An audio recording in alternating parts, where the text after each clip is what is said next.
Hello, all you nerds and turds. It's me, it's Steve, it's Andy, it's Matt, and this is the indieRift podcast, the internet's #1 indie gaming news, reviews, and previews podcast that you've never heard of, probably.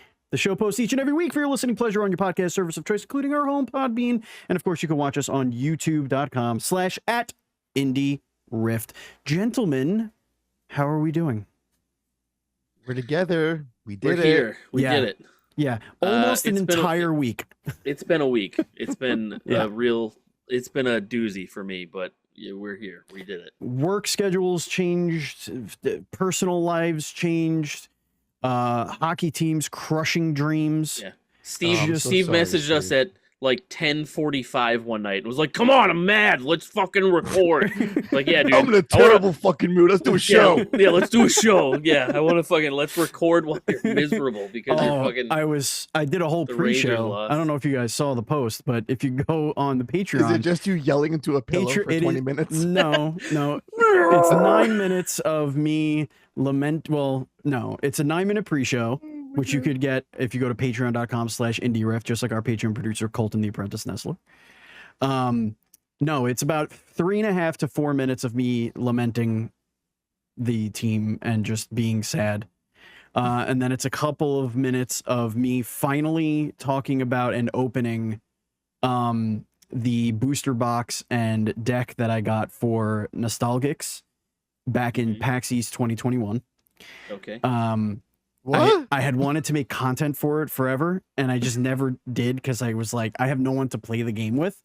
So I just sat there during one of the games and opened up all of those packs, and it's a gorgeous card game. And now I'm going to be looking for the next pack and like all that fun stuff. So, yeah, you love board games / card games where you have to buy more things. I don't love them. There's a hoarding mentality. Yeah, there's a hoarding mentality. I want to collect them. Right. Yeah. But I want to collect them. Yeah. Because I have no one to play the game with. Otherwise, that makes it worse. That doesn't make any sense. What do you mean? I would. What's the end game? Because you could like build a deck and then just have your deck.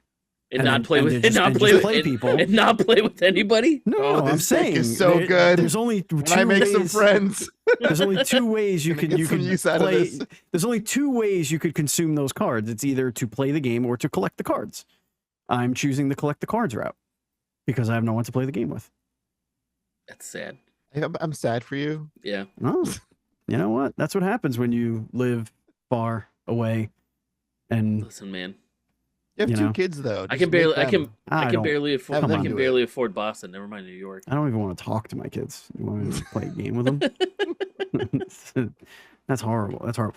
On this week's show, we have a lot to talk about. We're going to talk a lot about some cozy games. The cozy corner of the indie gaming space is going to get a little special highlight this week. Also, we're going to discuss, is Game Pass actually bad for indie developers and just gaming in general? That's a spicy one. That is spicy. That is a spicy meatball.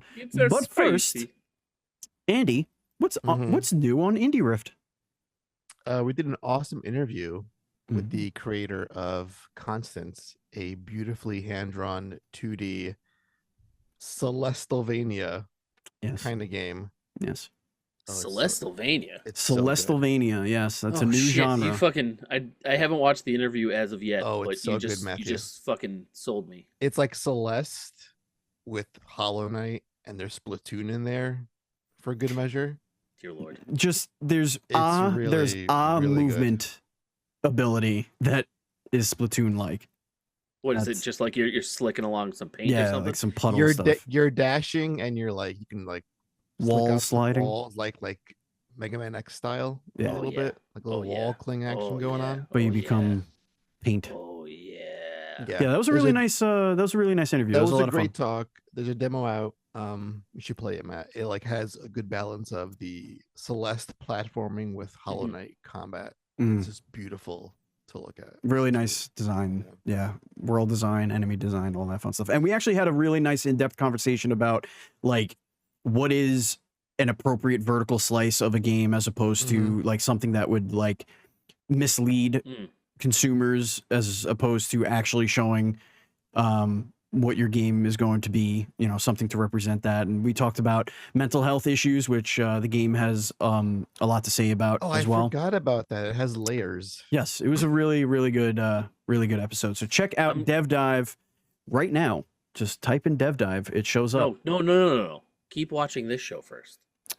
I mean, turn the show off and go listen to a better show. Just go. Forget this show. Most people can open a new tab and or continue listening to a podcast on their phone while searching for another one. You know what? Buy an extra phone at the same time. and then hold them up to your head. Tape them. And play them both at the same time. Mm-hmm. If you're driving, pull over right now and subscribe to Dev Dive. Yeah. You should do it. Even if you're on the middle lane of the highway, just doesn't matter. Just cut hard right and do it. Absolutely. No blinkers. Nope. If multiple lanes, if you can. Alrighty, folks, let's get into the indie game adventures. This is where we tell you about the indie games we've been playing, and it's we talk about them and all that fun stuff. Matt, you've dived deeper into Hive Jump 2 Survivors. We've been talking about this for a couple of weeks now, but you have thoughts. I do. All right. So first base thoughts are: this is a pretty competent early access survivor style, like horde mentality style. Horde mentality. We were talking about that earlier. Style game. You know what I mean? If you like those games, Enemy I Hell. bring them up a lot. Enemy Hell games. Yeah. It's really good. There's some really great, unique mechanics. My favorite of which is you have a jetpack, and so in most of these games, you're really trying to kite the enemies, and you're still trying to do that for the most part, but you're able to hover over them and get on the other side of them with this jetpack. And then also there are portions of each of the levels that have say there's a wall, there'll be a low cut part of the wall, and you can actually hover over it to escape, which is really, really cool. And there's also some other cooler things where in each level there's a series of hives that are more difficult than the last one, and as you destroy them, you're kind of thinning out the horde. Otherwise, near the end of your run, you're really facing a giant mass of bugs. It's fun. It feels good. The gameplay loop is probably where I think I have the most issue with this game. So I'm 50-50 on this game. The gameplay is fucking amazing. It's so good. It's intense. It feels great. It being an early access title, I'll forgive some of the things that I'm about to mention, but it has a real problem with letting the player feel powerful at the beginning of the game, where you're not really unlocking things at a rate that makes you feel like you're progressing. You're more just really grinding to even unlock the earliest stuff in the game. And it makes it feel like there's a progression gate right from the beginning. You're really, really grinding and grinding and grinding. And I know a lot of these games are like that, but if I would make a suggestion, I would say maybe give us some more tools to work with, right from the get-go. Or maybe lower some of the unlocks that really change the game, because there's 15 or 16 different survivors you can play as, and they all play completely differently. One guy, he focuses super heavy on the jetpack. He has extra jetpack and he gets extra flight duration every time he levels up. There's another guy who he has really slow attack speed, but he starts with what is basically a sniper rifle. And every time that he levels up, he gets extra crit chance. And there's some really cool ideas with those types of things, making the game feel really interesting. But for the first, I'll say maybe 15 to 20 runs that I did, I basically was using the same slate of weapons that I started with. I hadn't really unlocked anything, and it wasn't until I got further and started hitting some of these achievements and unlocking stuff with gems that you get during your runs that the game started to kind of evolve and feel more like a natural one of these enemies, that it was worth the grind. Yeah, that it was worth the grind. Yeah. And so I think that them being in early access right now is really good that they didn't launch with a 1.0, because if this had launched in a 1.0, I think I'd take more issue with it. But I think they're really just trying to get people in the door and get that feedback. And so, it's worth checking out if you're really itching for one of these types of games. I think maybe I would wait a little bit to really dive into it. Maybe after a few updates and see where it's at. It really does have a great skeleton. It has a great, great foundation that I can see getting really, really, really fun with like one or two updates. Not it doesn't even have that far to go to be awesome. But there is a demo available, so you can download it and check it out for yourself. But yeah, I did have a good time with it. Like I said, I just had those few tiny issues with it. It just felt a little too.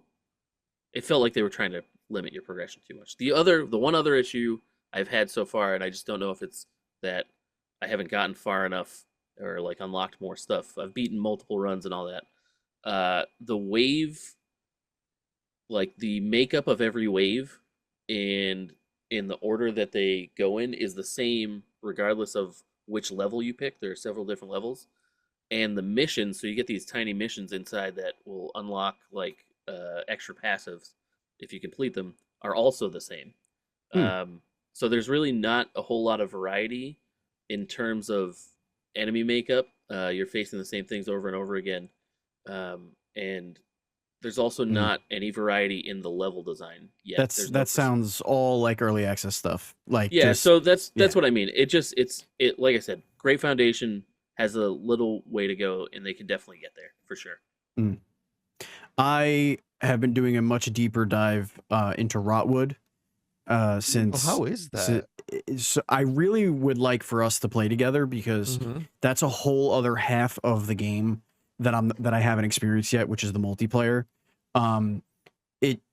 This game's really good. Like it's kind of like it's kind of upsetting that people don't know what this game is to me, because in a lot of ways, if this had a little bit more outlandish personality, I could see this being another Cult of the Lamb-esque kind of, beloved indie darling roguelike.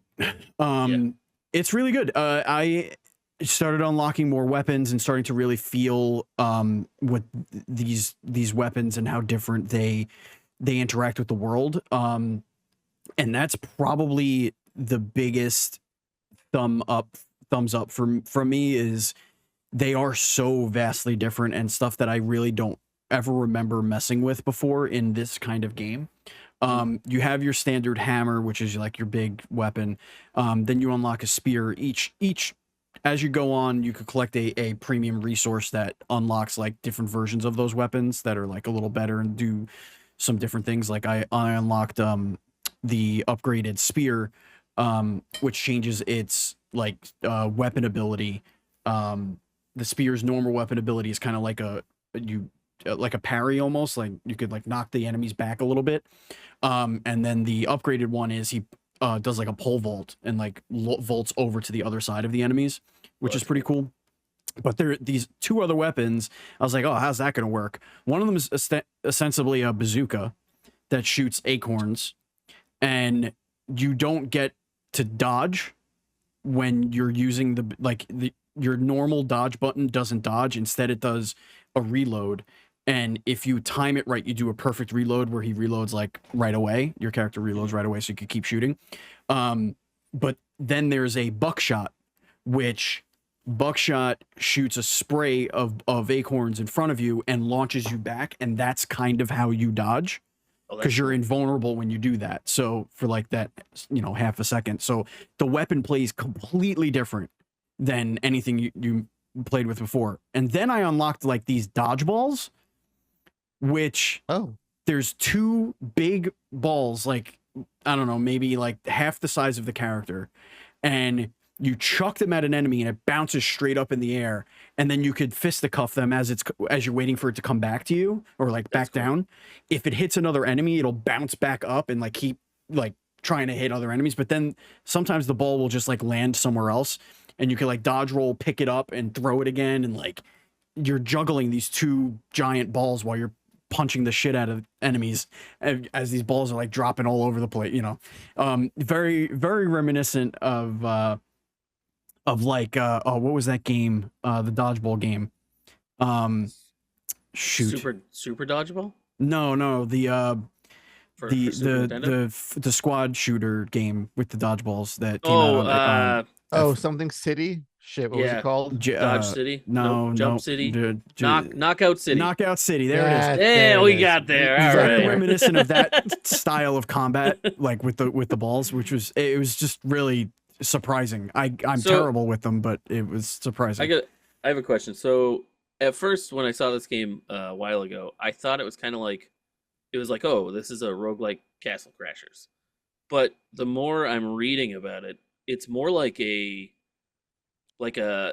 2D style beat 'em up Diablo, kind of No, like you're gearing up and stuff. Like you have gear that you can, yeah. So there are resources that you can gather in each of your runs, and when you complete one level, you upgrade a more difficult version of that level, where you could get higher tiered currency, which you use to unlock abilities or unlock additives or like plus ones or like whatever to the armor set that you're wearing. And then you can collect other pieces of armor.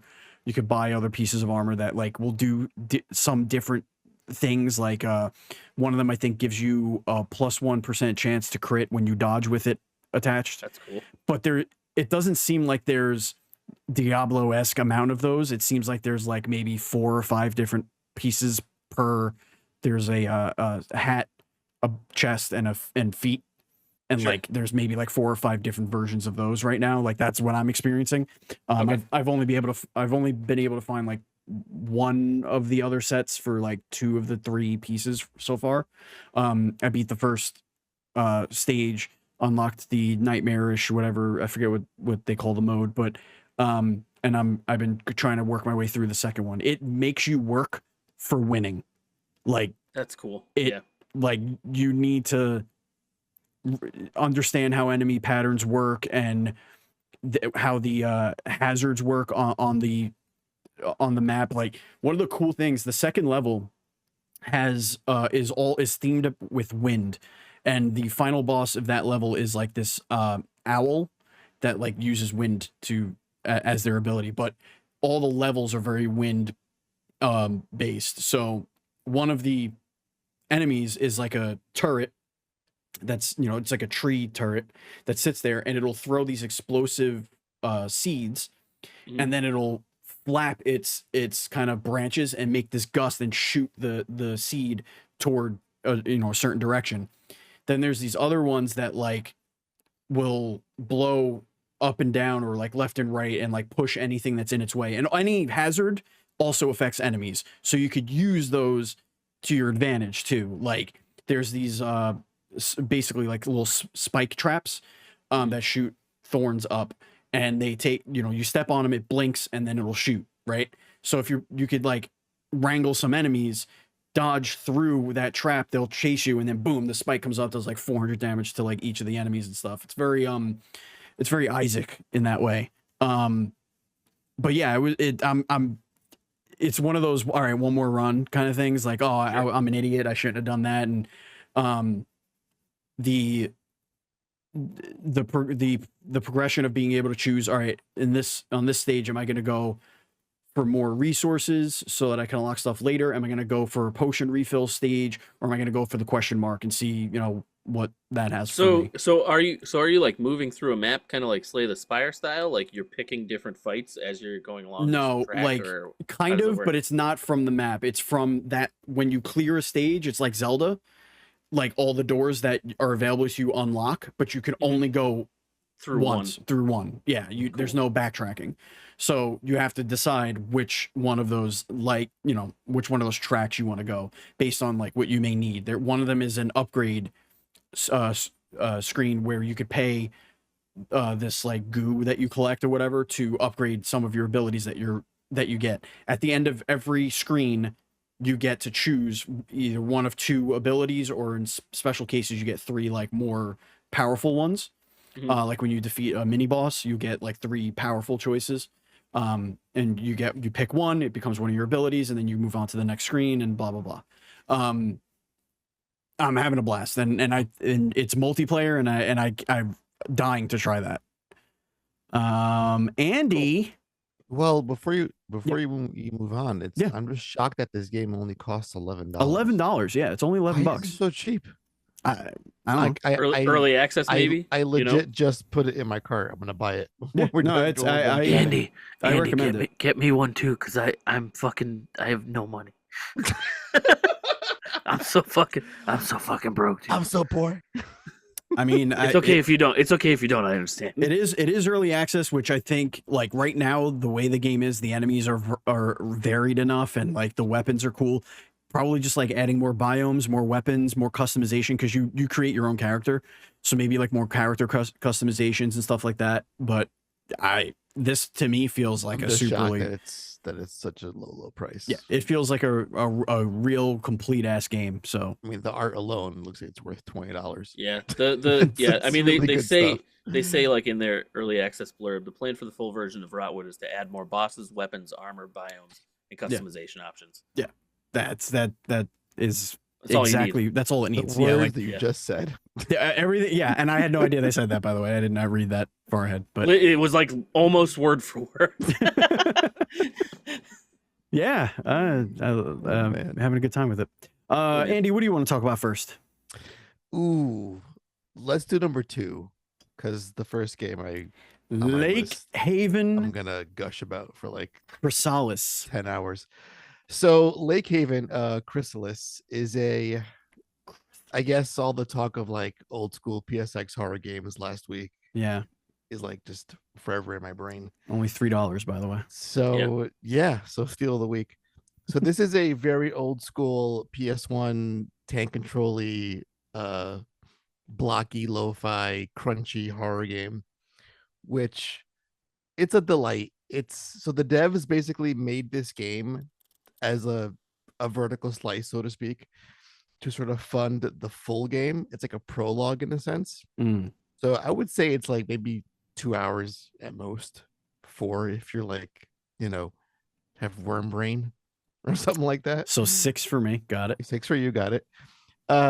It's just funny how the puzzles in this game, it's like an AI took every single PS1 horror game puzzle, like every single rooster key, fucking, blue Lion gem, lion head. Yeah. And it just spit it out, and it's like it's kind of comical how I'm running around this little house, like, okay, there's a light bulb missing, so I gotta find the light bulb. Oh, there's a supply closet. I gotta get the key for that closet, so I gotta go over here. Oh, the key is like in a grandfather clock.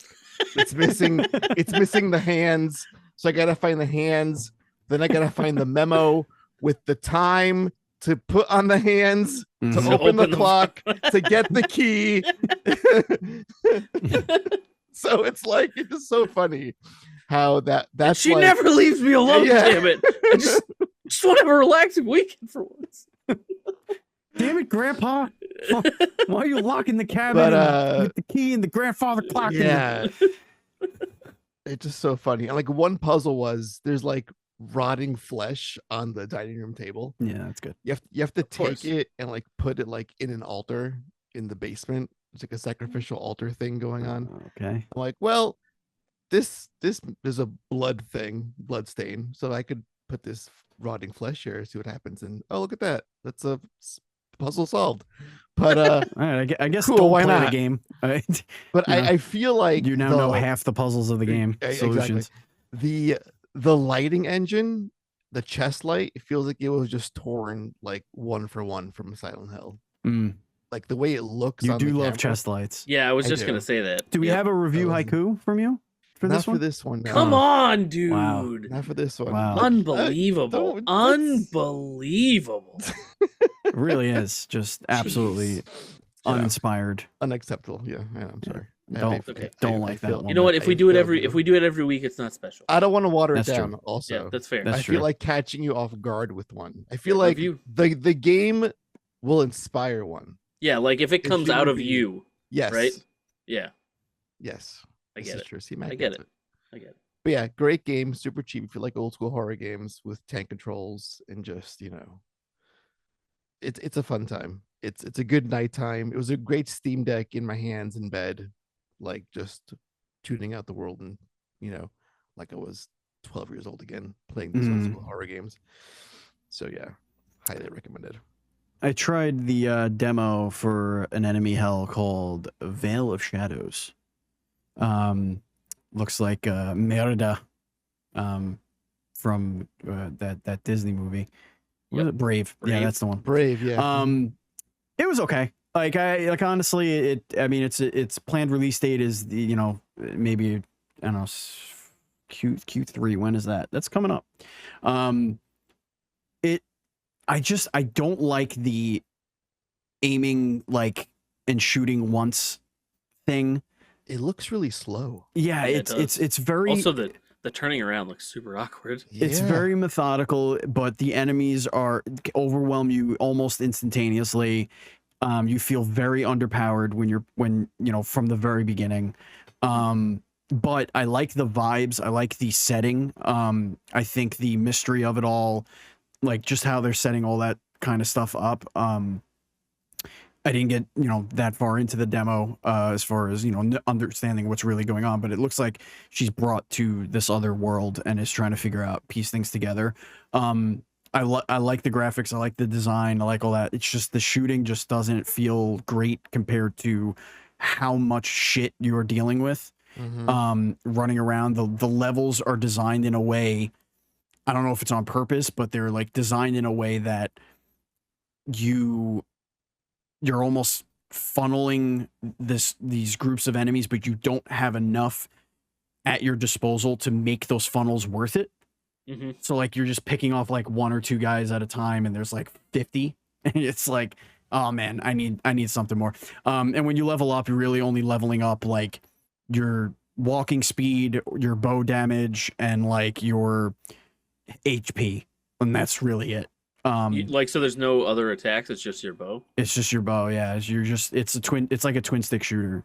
Like Interesting. that's what. But it's just like, pew, pew, pew, pew, and you're like, okay, cool. Like, give me something more. I need something else here. And once the wizards start showing up, the red cloaked wizards, and they just start throwing magic fucking fireballs at you, you're like, this is too much. This is just too much. And they disappear. So like you could shoot them once and they'll disappear, and you're like, well, fuck. Now I have to figure out where this, and then he just pops up behind you, and you're like, oh, you're an asshole. And this is the beginning of the game. So I don't know. I feel like it might have, maybe they're just throwing more of that in there because it's the demo. I don't know, but it feels like there needs some balancing to be done. Like at least a sword or just like different melee or something. Part of the fun of these games is like, I mean, I haven't played this particular one, but a lot of the times part of the fun of these games is just finding the weird, ridiculous combinations of attacks, and you're just like falling out of control by the end. Yeah, this feels more like Gauntlet. Yeah, this looks like in that you're way. always either evading or dodging or running away, and then shooting your one arrow. You're kiting enemies like constantly, and you don't have enough to make it worth it. Like you kite the entire map, and you can only kill one at a time. It's like, okay, all right, right. whatever. So you're just constantly running from things because you're underpowered. Yeah. I thought this was kind of interesting. Down at the bottom of their Steam page, there's an AI generated content disclosure, which I didn't know was a thing on Steam. They said the developers describe how their game uses AI generated content like this. All dialogues, tests, code, songs, and pixel art assets in the game were created by us manually. AI is used to help on illustrations creation. The illustrations on the dialogue title screen, even though we make our own tweaks, changes, edit, and compile multiple results to get our desired result.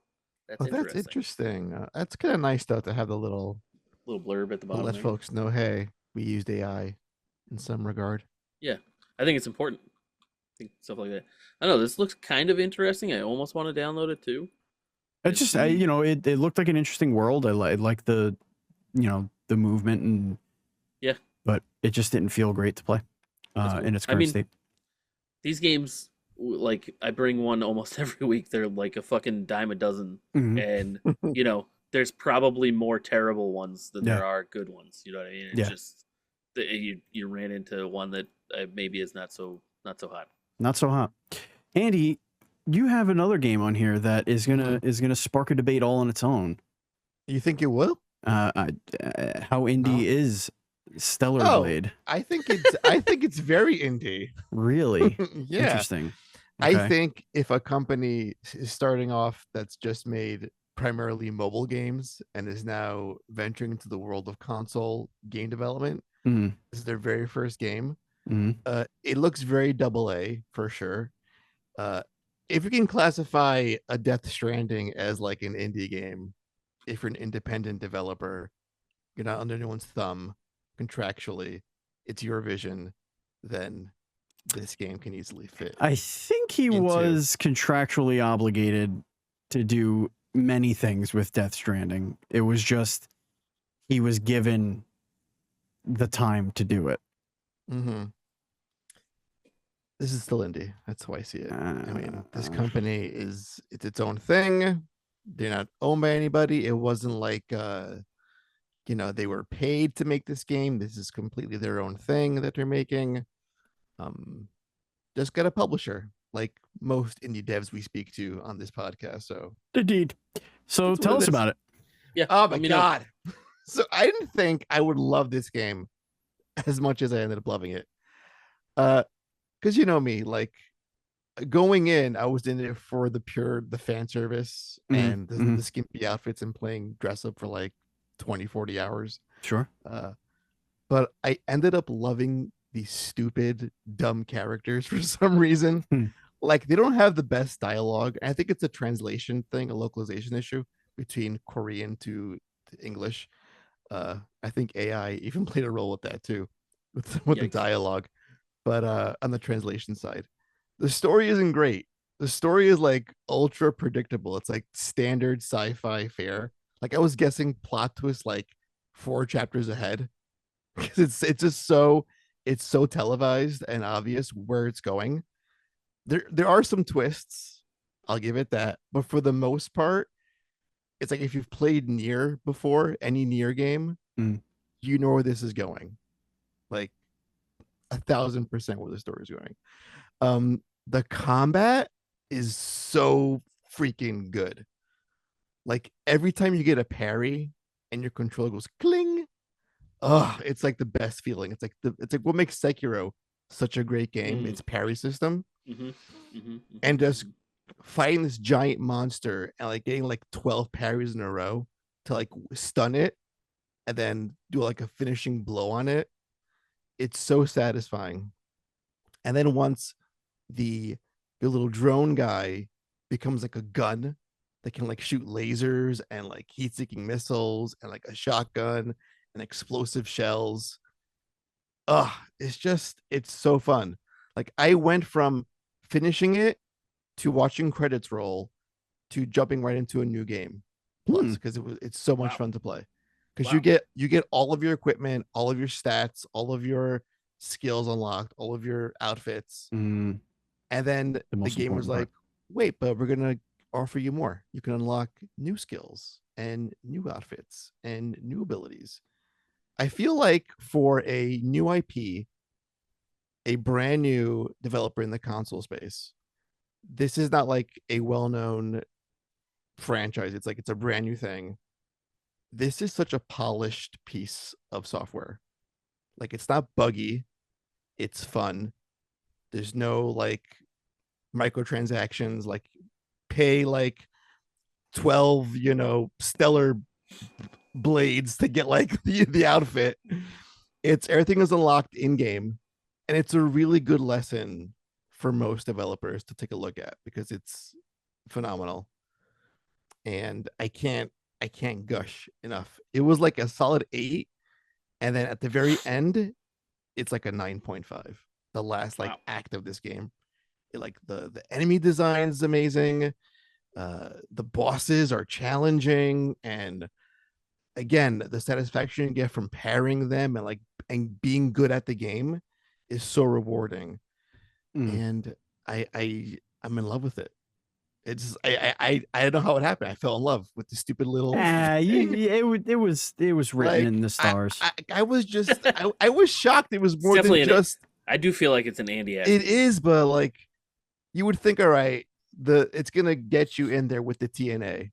It's so the camera has angles. Yeah. For a very specific reason. Well, that's what everybody was mad about, right? It was like the lack of some. Like I was sending one of my friends just like videos of all the different outfits I was getting. He's like, all right, but is there like a game here? I'm seeing like all these outfits you're unlocking and like all these weird angles of like booby shots you're sending me. I'm like, yes, there's an actual game and it's really, really good. And I think Korea is like the next it spot between this game and Lies of P that came out of Korea not too long ago. There's like a budding game dev scene that's happening over there, and it's just look out for games out of Korea. I feel like that's the next spot where a lot of folks will be coming out from with some fun, amazing games. But yeah, so look out, Braz. So good. Last game here on the Indie Game Adventures. I played the demo of Rift Strider, which we had mentioned a couple of weeks back. We have a pending interview, I believe. Yeah, it's this week. It's on the docket. Yep. So this is like a Slay the Spire-esque deck builder, where the card, you don't necessarily play the cards. The cards become these orbs, and you're chaining the orbs together to make more powerful attacks. So, like there's fire orbs, which deal fire damage. There's blue orbs, which give you shield. So you could build up shield. So like if the enemy's attacking you, and then there's like these gray, which are like basically dead orbs where you just have to clear them to, you know, you waste a turn to clear them, but it'll drop down and you'll be able to chain some other orbs together. The cards you get at the end of every battle, you get to choose, you know, which card you want to unlock. And they'll add different one will be like, oh, if you chain this with a fire gem, it'll multiply your attacks by 2. Or another one is like, oh, this one will attack or does splash damage if you chain it with fire. It's like compatible with the fire. And there's another one's like, oh, this is compatible with your shield gems, where if you chain it together with you know, your shield, it'll give you an additional, you know, 1 or 2 shield per whatever, stuff like that. So you're balancing that out. Brutally difficult game. Really? Yeah, like it gets stupid hard. When you get to about halfway through a run, it's like, oh, you got 2 enemies, they have 3 times your hit points. You weren't able to find a place where you can buy more health or whatever, or power up your HP. So you're sitting there with half health, and like you have good cards, you have good orbs in play, but like you got to do a ton of damage and fast. Now, do you think that is because you haven't unlocked some things yet, or do you think it's because the runs some of the start end over? Game is a little bit imbalanced at the end? No, I just think I'm bad at it. Okay. Yeah, I just think, you know, I just think that like I need to understand the systems a little bit better. It's like it's pretty simple, and like you could unlock these other cards that are like one-time use abilities that, so they're not orbs, but they're in your hand, and you could like play them, but once you do, they're done for that fight. You get them back at the, you know, at the next fight. But there's like your standard stuff. There's question mark spots where like a mystery person will be like, hello, do you want to know the fortune of the thing? And you'll be like, yes or no, and then like you do yes, and it's like, and it does like 5 damage to you, but you get the plus of the thing in the special magic thing, and it's like, you know, oh no, oh, ladies and gentlemen, Zoom has crashed, so we're just gonna hold off here. We're reconnecting to Zoom. Everybody calm down. Everybody calm down. We'll be just fine. Nobody panic. It is 9:14 Eastern Time. Try again. Open Zoom. We're no longer He recording. came back. There we go. Hey. It just crashed. The Zoom just crashed. But we're still recording. Cool. So yeah, it was, it's just I forgot that you were recording actually, and so I just said something to Andy as if we were still recording. Yes. Yeah. So yeah, it's got your very familiar, pathings of, the question mark thing or the health thing, the campfire where you could regain health, stuff like that. It kicked my ass. So, but it's good. I enjoyed it quite a bit. I'll repeat what I just said. Did you in motion and from pictures that I'm seeing on the Steam page, it's a little jarring to look at. Did you find just for example, what I said to Andy was the characters look really cool, and the orbs look really cool, and the UI looks really cool, but none of it really seems to jive together. They're all kind of separately designed. It doesn't look like they were all designed in the same style. Do you find that that's true when you're looking at the orb specifically look kind of way out of place compared to the other stuff? I think that might be on purpose so that it stands out in front of you. The only thing that really doesn't fit are the cutscenes that you do, when you do a question mark or speak to a vendor or something like that. The art that's drawn for those scenes and the text that comes up, that seems a little weird and out of place. Sure. But the card art matches the orbs and all that stuff. The characters are, I guess they do. I mean, it's hard to tell, right? Because they're not the characters aren't the same as the orbs or the same colors and stuff like that. They're more, the orbs are just the magic, right? That's just right. So, but there's only the couple of abilities that the fire and the shield, and there's ice that you get at some point. But what is weird about it is the enemies kind of just do their thing. There's no, they don't interact with the board to attack you. They just kind of do their attacks. I haven't quite figured out how to know what's coming my way, kind of thing. Sure. Whereas if they were using the same orbs I was using, I could say, all right, if I do this, it's going to set them up for a huge attack. So maybe I'll do this instead, or maybe, stuff like that. But, I think it's got a good potential to be one of the good ones. I would like to see the different orb abilities, cards that you can unlock. And I would like to be better at it. So, all right, because I'm Dookie Butt. Good deal. Yeah. All right. So moving right along, we have our indie news report, and we have a couple of things to talk about. But before we get into our big topic, let's touch on these. Let's touch on these little ones. What do we got here? So the second one here is indie devs share creative game concepts. So this has been happening all over Twitter lately, for the last couple weeks. So hard. Yeah. You have no idea, guys. So this is a Twitter basically trending thread, I guess, where indie devs are giving their indie game pitches. I don't know. Some of these are in development. Some of them are just people saying, this is what I would like to make. But it's a really cool community coming together and sharing their ideas. The top one here is from EB Himes at EB Himes.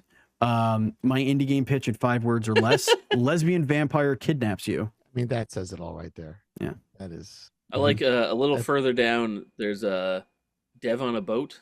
It's at Lenti Game Dev, and it is boat clean up oil spills. And I think it's really funny because you could have just said a sentence, but you decided to take an S out of one of the words, and now it sounds like you're a caveman. Boat clean up oil spills. Yeah, all right. That game looks really good, though. Oh, I'm into that. It does look pretty fun. You're getting DM'd. Yeah, and that's the best part is this just gives us so many guests that we can get for Dev Dive. Just so many. I can't. It many. gives you a migraine. So many people to talk to. I just love that this has been a thing lately. It seems like every other week there's a new hey, what describe to us your indie game in this weird way, and it's been blowing up all over the place. And I think that a couple of weeks ago we said like Twitter indie dev community is one of the greatest communities on Twitter, and I think that this happening all the time just proves that because it's hilarious, it's awesome, it's wholesome, it's awesome. Andy, can we get Triband tweets at Triband tweets? Title of the Twitter is What the Games. My indie game pitch in 5 words or less. You're a car, but weird. And it's just a car with legs and arms doing like fishing, riding a mechanical rocking horse, bowling. Yeah, just drop that in the show notes so I can look at it later. By Sweet Carol, Disney made a survival horror. Oh my god. I'll grab that one for you too. That's so good. Oh, I yeah, know this is awesome. Chris is a good dude. We also have a No Man's Sky update. Yeah, I just figured I'd throw this in there. I'm the No Man's Sky guy. Yeah. So this is the No Man's Sky update. Is that the official terminology? Yeah, No Man's Sky update. Yeah. So they released like a huge patch a couple of months ago that like changed a shitload of stuff, including how space stations look, how the interiors work. They're like all procedurally generated now. All the space stations look way fucking cooler than they used to. They added a bunch of other shit. Behind that, they just released a new expedition, which is their kind of in-game story that has been kind of going on, and they've been releasing it piecemeal, and these usually get you unique rewards that you can unlock in your normal game as well as in just your regular save for the expedition. This one harkens back to when No Man's Sky just came out, and it was a very lonely universe, and you're playing basically all alone in a giant universe with not a whole lot of other people around to help you, which is how these expeditions usually work. There's a bunch of people all kind of working towards one big goal. And the planet that you start on has giant fucking space worms, and that is normal in the game, but there are like a shitload of them, so you're like walking around this planet, and all of a sudden you just hear like grrr, and the shit's jumping over your head every fucking 10 seconds. Anyway, that has been the No Man's Sky update. No Man's Sky update, ladies and gentlemen. Now Matt was saying words, but I was looking at that Twitter feed because I got just yep, that'll happen. I see a very mad ass looking game here. Give it to me. It says Doom with a rear view mirror. Oh, I've played that game. I just put it into the chat so you can take a peek at it. Holy shit, this looks so freaking deliriously fun. I still want Psycho played Finger. This was Psycho Finger looks so good. This was on Next Fest a while ago, and I played this, and it was fucking awesome. So cool. Yeah. This is I don't know. I love that kind of shit. You'll have to see it. I do. It's official. Xbox Game Pass sucks. That's a a definitive statement where I don't think that any of us actually agree with that. According to one indie developer. Andy, did you write that title? I did, because I was let me write the most clickbaity thing that maybe will make that the episode title. Jesus Christ.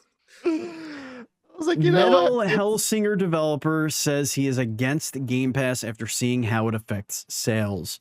That is sort of the bullet point, or we'll give you some bullet points here. We got this from altcar, whatever. .com, written by Samir Omerovic. David Goldfarb, founder of The Outsiders, expresses his opinion to Microsoft's Game Pass subscription service. He believes that Game Pass has had a significant impact on the sales of their game, Metal Hellsinger.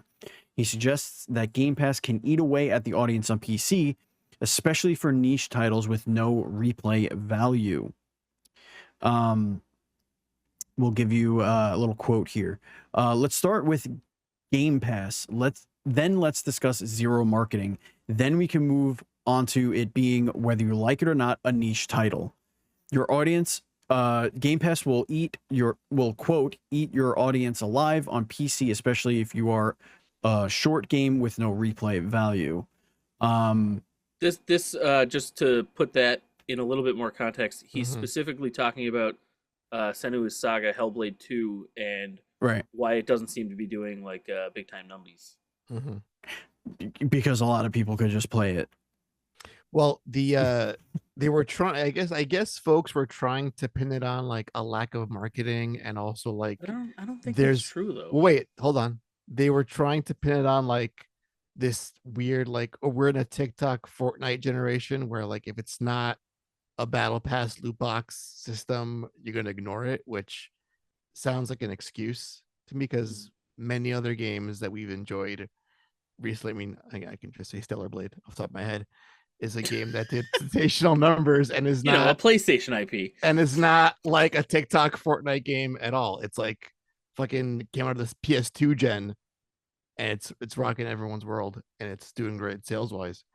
So yeah, Hellblade 2 apparently is not doing so hot, and they were trying to pinpoint that, and this homeboy from Hellsinger was like, well, let's start with Game Pass as the culprit for why it may not be doing so great.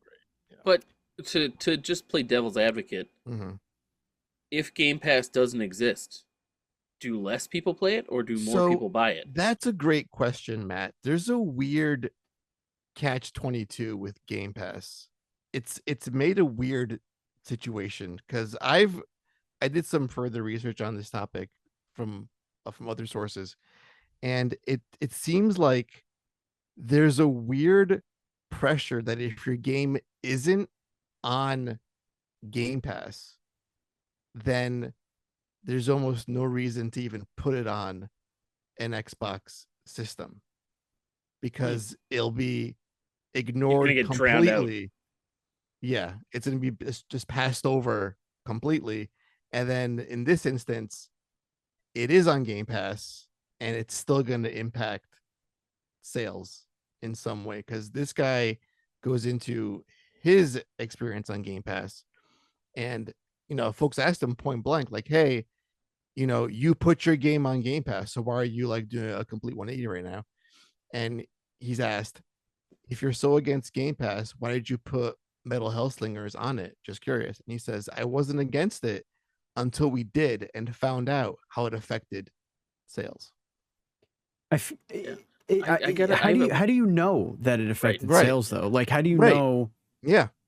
What? Well, so I mean, that's like the weird void that I'm saying is like, so I don't know. Do you?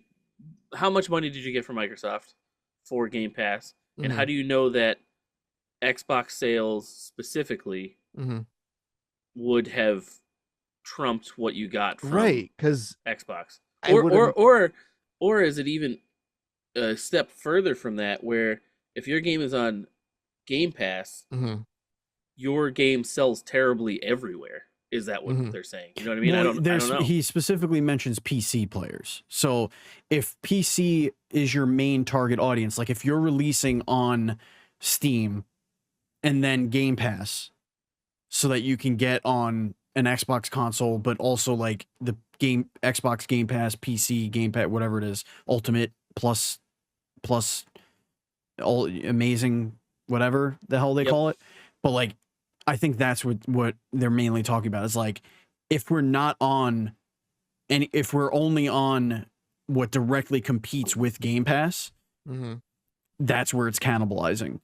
Like, because if you have Steam, if you're a primarily PC gamer, there's no reason for you not to have Game Pass. Because what, 50, 100 games are going to come out on Game Pass that you just get and you don't have to buy through Steam.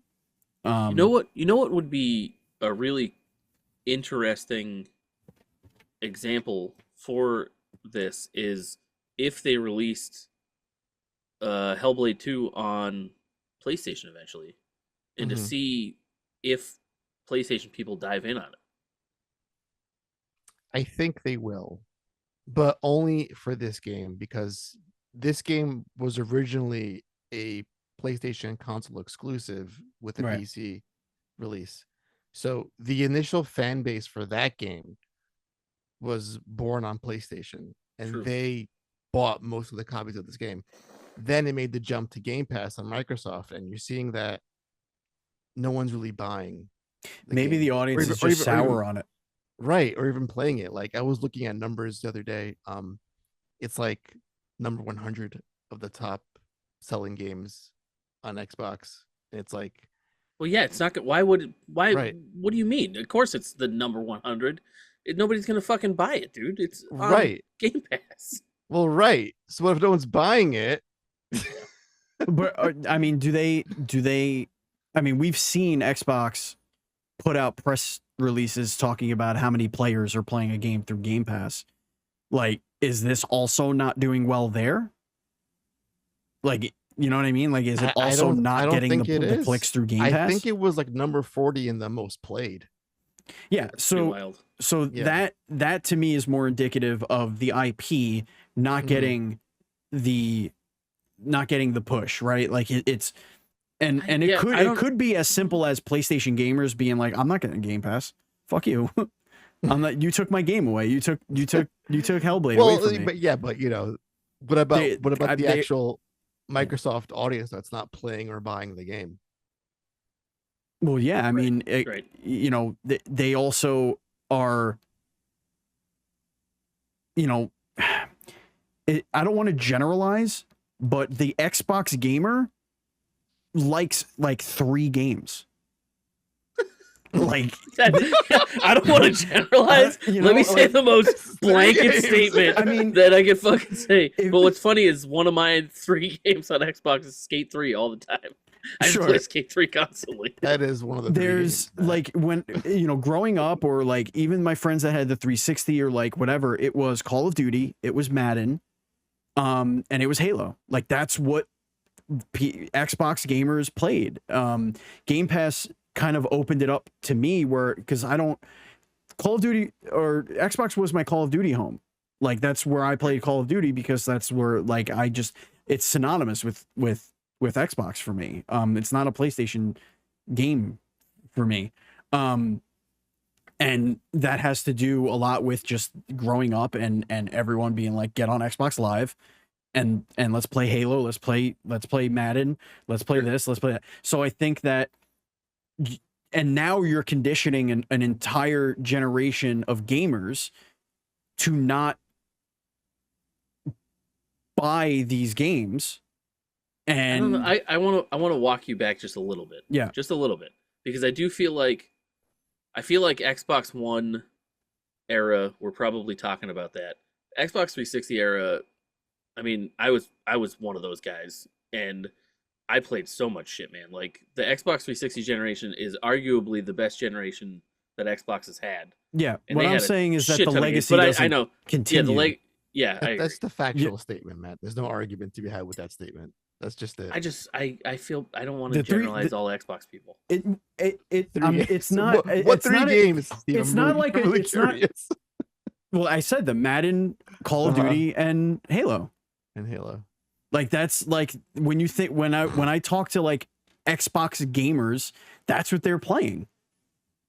Like I don't know, like Warzone, they play their Warzone, they play Black Ops, whatever the new Call of Duty is. Like Well, Overwatch now too is in there. Overwatch, a lot of people who play Overwatch I've seen either have a PlayStation controller or play on PC. I don't really like, maybe that's just the people I'm talking to. I don't know, but regardless, what I mean is that, you know, regardless of the generation that they had with the 360, it didn't carry to the next one because of how they just completely fumbled the Xbox One.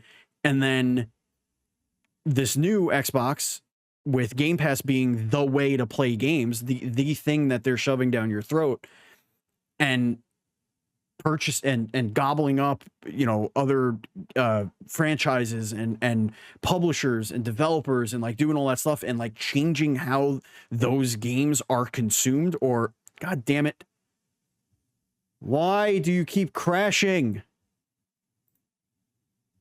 So annoying.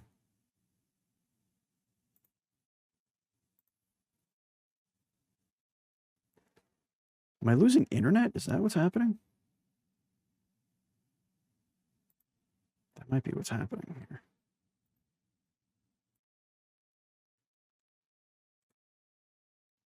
He's gonna put this thing. Oh, together. hey Steve, I how's wonder- it going? I think my internet keeps happening? dropping. Yeah. it Are has you to be. hardwired? It has to Yeah, be. I am. What? But So I what's think happening? that's What's I don't going know. on? I don't know. It just This is gonna be the keeps weirdest crashing episode to and fucking then restarting. edit I back don't know. I together. don't know why it's doing. Nah, I don't. I'll leave that shit in. Because I'm talking, so it doesn't matter. He gets his speaking bits, not ours. Yeah, So it's kind of good. It works for him. You're in gonna the say end. it anyway. Well, so what I was kind of saying is, I think that to wrap this all up, because we're kind of getting a little bit off topic with the, what Xbox gamers play and everything. 100%. Yeah. Yeah. But I agree with you a little bit that Game Pass is definitely cannibalizing something.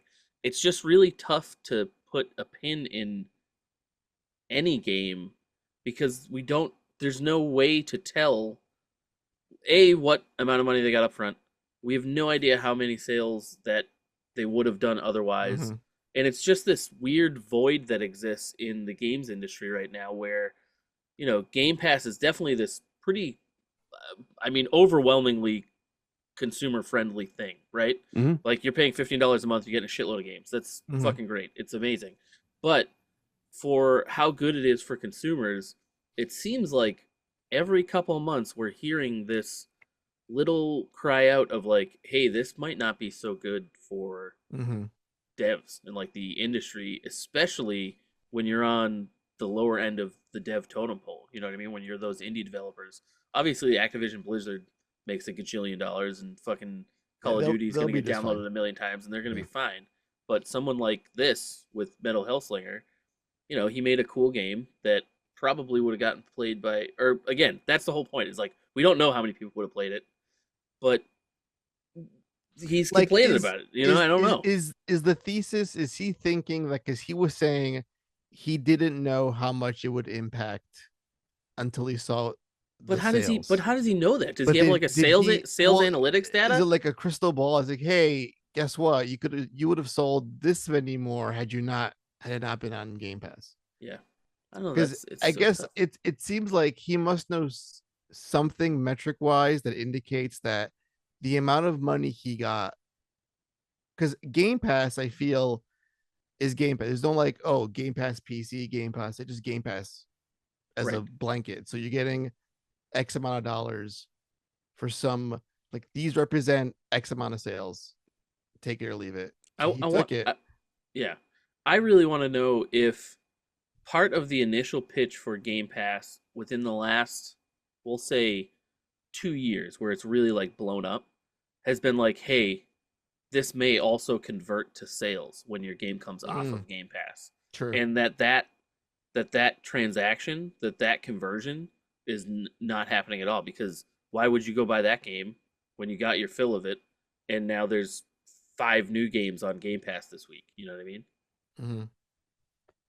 I wonder if they, just they have sales expectations based on data and analytics and wish lists and yada yada. Oh, that's and like, true. You know what I mean? That's a good way to measure at least some amount of sales. Because a lot of there is a formula that a lot of our indie dev guests that we've spoken to, like, there is a correlation between your click-through rate and your wish list rate and how much of that converts to day one sales, how much of that converts to quarterly sales, and all that kind of stuff, and follows versus wish lists. And if somebody wish lists and follows a game, that has a higher conversion rate of blah blah blah, stuff like that. Like, they have that data, and I wonder if that might be one of the indicators that this developer is using to say, oh, this game should have done, all of our metrics say this game should have done X, but it didn't.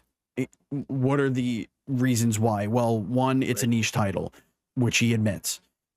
Two, it's a niche title that is being given ostensibly for free on 2 platforms, an Xbox console, but I don't think his was on console, right? It was just PC Game Pass. I think it was on console. It is on console. Okay. Yeah. I meant specifically the Game Pass version of the console version of Game Pass is what I mean. I don't know if that's like a two-way door. Like, I think that there are things that are exclusive to console. No, there's stuff exclusive to PC as well. Sure? Yes, there have been plenty of games that have been locked out on Game Pass, at least when I was a member of it, like a couple of years ago. Okay. Wasn't like Death Stranding only on PC Game Pass because they couldn't do it on the console? I don't know specifics. That I do remember it being like, it wasn't a think that was a huge thing. Venn diagram. Like it was very small of like what's only PC, what's only only console had a much larger list, but like only PC was like maybe 6, 7, 8, 9, 10 games, something like that. But that could be possible because he does specifically mention PC. Yeah. So I don't know if that's, I wonder if we keep seeing this happen, right?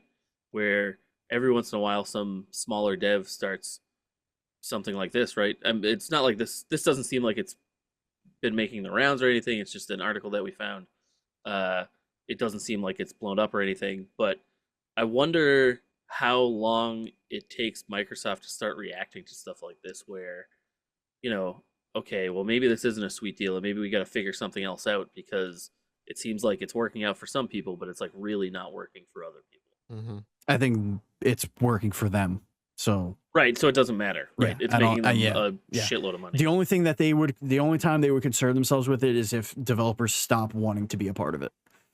Right. If this sours developers to say, nah, we don't trust that you're going to do right by the game. That you're going to not advertise it well, or, the conversion to sales isn't where we would want it to be based on the data that we've gathered from other developers. It's not you would have to increase your offering to us by like 3 times or whatever. Yeah, You know what I mean? Hellblade, I feel like, is a pretty decent candidate for that particular study, right? Like, right. This game was advertised like crazy, right? Like, we saw it a million times.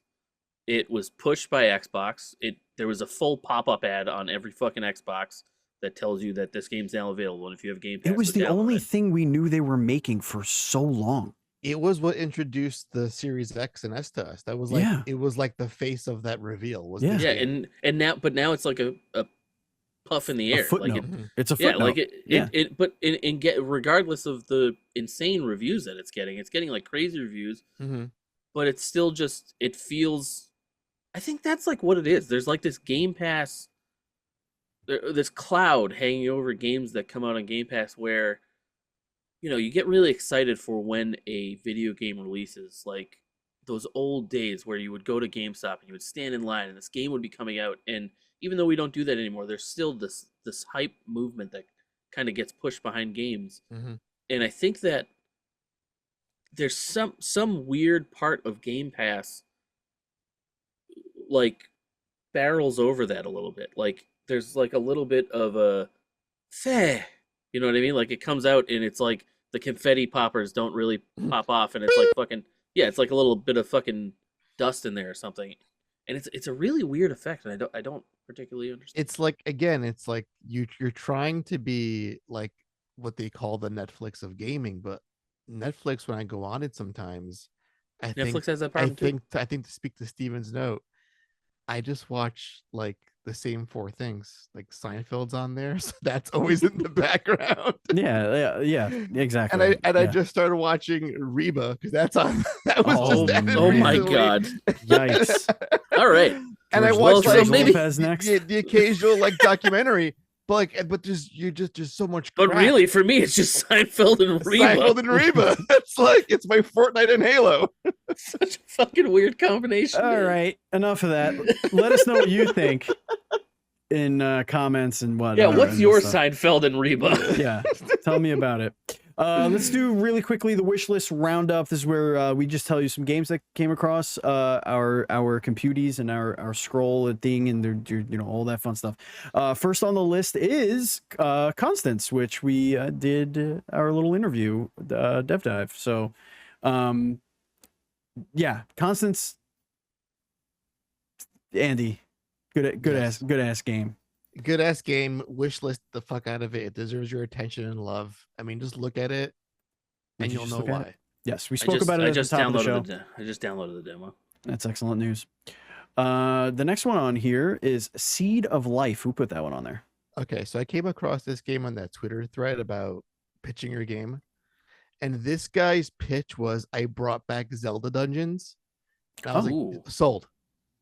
Wait, so is it Okami? You got me. Yeah, basically. It looks like Okami and like Twilight Princess vibes in this whole thing. Yeah. It looks very old school, like 3D Zelda. Mm-hmm. Well, I There's like it. there's like a targeting system. The way like the dialogue kind of like pops on the screen, the inventory management, your skills, your little life meter. It just feels very old school Zelda. There's a really great animation of whatever power he's using. It's like an air power, and he's just floating. It's just the dog in the air going. Doing an air doggy paddle. Yeah, it's so good. I want to play the game just based on that one animation. Oh my god! Indeed. Now, ladies and gentlemen, it is time to get cozy. It is time to welcome you to Cozy Corner. This is where we're going to tell you all about the cozy games in the coziest corner of the internet. We're doing some ASMR. That's a little trigger warning. A little trigger warning. I don't like that. Down my back. Colton, don't listen to that part. Yeah, Colton. You don't want to listen to that. First up is Camper Van. Make It Home. This satisfying game invites you to create your own home space in a van combining elements of block organization puzzle games and interior design. Decorate and organize all your objects while you discover step by step what led our protagonists to embark on this journey. Huh. Indeed. Right. It has a corgi in it. Next Seems up, cute. Indeed. Next up on the list is Teatopia. Immerse in Teatopia's enchanting world, a farming game steeped in Chinese culture. Clear fields, cultivate crops, and raise livestock. Master cooking and tea crafting. Experience rural life, forge bonds with pets, and unravel secrets in this captivating journey. That's Teatopia. Steve, you sound like the voice of the guy who did voiceovers for trailers on kids' movies in the 90s. Oh, okay. I'll take it. Next up on our cozy corner is Coffee Caravan. Excuse me. That looked like a U there for a second. Coffee Caravan. Fuel your coffee passion in Coffee Caravan. As a cafe manager, brew, experiment with delicious recipes, and build your dream coffee business on wheels. Serve customers, unlock new flavors, purchase appliances, and enjoy your procedurally generated road trip in this roguelite experience. That's out right now in an introductory offer, 20% off. Only $9.59. That is the one of the ones that we've listed. I think that is the one that I would probably because it's the least cozy. What do you mean? It's anxiety-inducing making coffee. No, it's super cozy. What are you talking about? And it's also a roguelite. Indeed. Yeah, I'm there. Indeed. I'm there for that one. And from the publisher Akapura Games comes Nanomon. Nanomon are tiny virtual pets for your desktop. Only with your love and training can they evolve into the perfect companion. Oh my God. However, neglect your virtual monster and your Nanomon may grow up weak or ugly.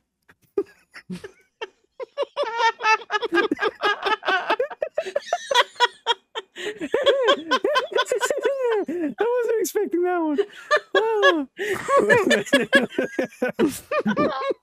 Will your Nanomon achieve its life goal? That was what kind of tamer will you be?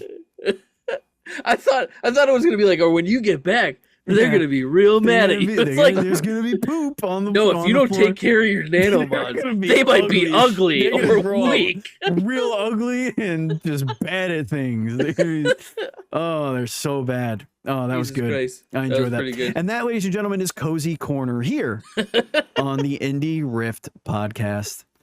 Our indie steal of the week. Did you see that Florence is on sale for just $2? Do you guys know what Florence is? This is an award-winning game. Incredible. It looks awesome. Yeah, no, this award-winning game. Yeah, this is a kind of conversation sort of romance game, but it won a ton of awards back when it came out in 2020. It's a beautiful game. I've when this came out, every podcast that I listened to religiously was talking about Florence. It's one of them feel-good games. It is only $2 right now, so if you want a nice feel-good experience, a deep experience, a relaxing experience, check out Florence, because it is only $1.97. And then it is the Kickstarter of the week, which is a missed enough as F. You're a huge stand for Lone Fungus, and now I really am. Lone Fungus 2 has begun its Kickstarter campaign. Yeah, so the first game was like pretty hardcore, just Metroid style, very platform heavy game. Amazing game. Everybody should fucking play that game. If you like Metroidvanias, it is probably my favorite from last year. This game gets a little bit more into the Castlevania, like there's whips and all kinds of stuff, and it looks like it just really turns the dial up on everything that was good about the original. Like you're not just stuck in a cave, which was like the whole thing of the first one, is you're trying to get out from underground. There's movement tech that seems like they've evolved from the first one. That was like a huge thing in the first one, where there were challenge rooms where you had to like put together all the movement tech that when you beat them, it felt fucking amazing. The art has gotten an upgrade. Yeah, I don't really... The first one is amazing. Basti, the designer of the game, is a super nice guy on Twitter, and I cannot wait to fucking play this game. I wish it was out already, like right now, and go support this man making these wonderful, wonderful games. Awesome. Yeah, this looks dope. Looks like something Andy would be backing as we speak. I'm already getting the demo as we speak. Yeah. So The demo's awesome. So good. Also, Andy, go fucking play Lone Fungus. Yeah, Andy. All right, I'll play Lone Fungus.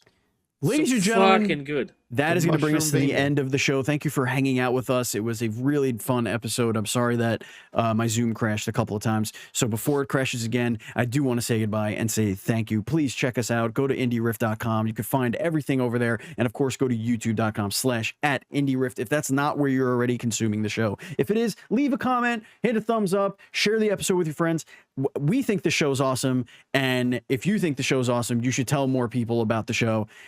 We have been watching numbers go up since we relaunched as indieRift. Dev Dive, every episode of Dev Dive has gotten more and more views.